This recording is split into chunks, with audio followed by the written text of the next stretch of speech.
আরে এ তো মহা গন্ডগোল হলো। অসম সরকার একের পর এক এনআরসি নোটিশ পাঠিয়েই যাচ্ছে বাংলার মানুষকে।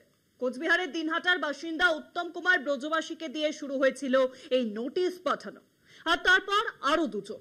আর এবার নোটিশ পেলেন তুফানগঞ্জ 2 নম্বর ব্লকের বাঁশরাজা গ্রামের বাসিন্দা মমিনা বিবি।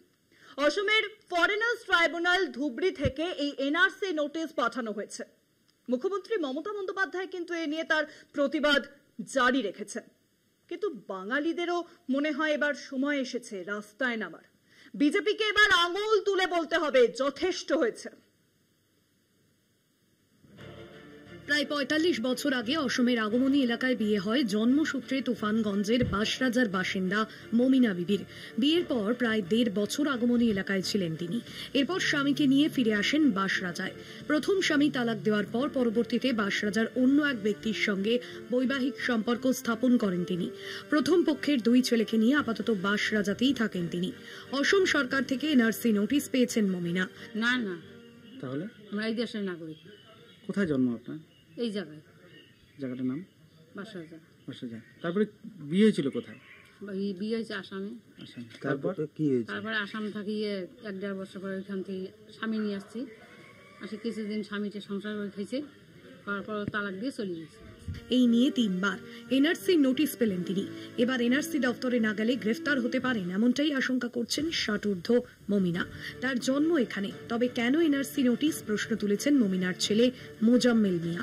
এই জন্য এখানেই থাকি আমরা সপ্তাহ, মানে 40 বছর 42 বছর বয়স আমার। এখন কি আতঙ্কিত আছেন এই নোটিশে?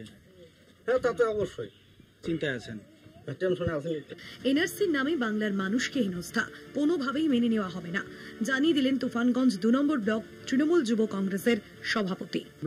বঙ্গের মাটিতে আমরা কোনোদিনই এই এনআরসিকে আমরা মানব না, এবং বিশেষ করে আসামের সরকার যেভাবে আমাদের পশ্চিমবঙ্গের মানুষকে হেনস্থা করছে, আমরা এর তীব্র প্রতিবাদ জানাই এবং আমরা আগামী দিনে এর বিরুদ্ধে আমরা লড়াই করব।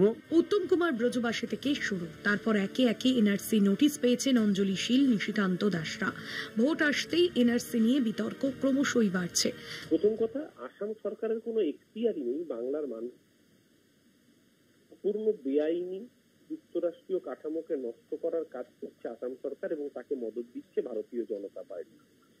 গোটা দেশ জুড়ে বিজেপি যে সাম্প্রদায়িক উত্তেজনা তৈরি করার চেষ্টা করছে, তার অন্যতম একটা দিক হচ্ছে এরকম ভাবে বাঙালিদের অনুপ্রবেশকারী হিসেবে দাগিয়ে দেওয়া। বিজেপির সুবিধা হয়েছে কেন, মমতা এটা নিয়ে বেশি হইচই করেছে, আজকে বিপদ আমাদের গলায় কাটা ফুটে গেছে, তাই এসব হচ্ছে।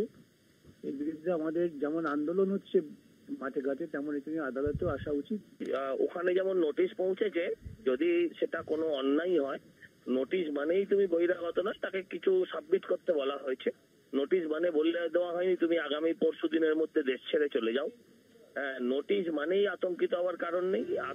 তবে এনআরসি নিয়ে বারবার বাংলার মানুষের পাশে থাকার আশ্বাস দিয়েছে রাজ্যের শাসক দল তৃণমূল। এবারও যে তার অন্যথা হবে না, রাজ্যের ঘাসফুল শিবির সেই বিষয়টাকেই নিশ্চিত করছে। কলকাতা টিভি।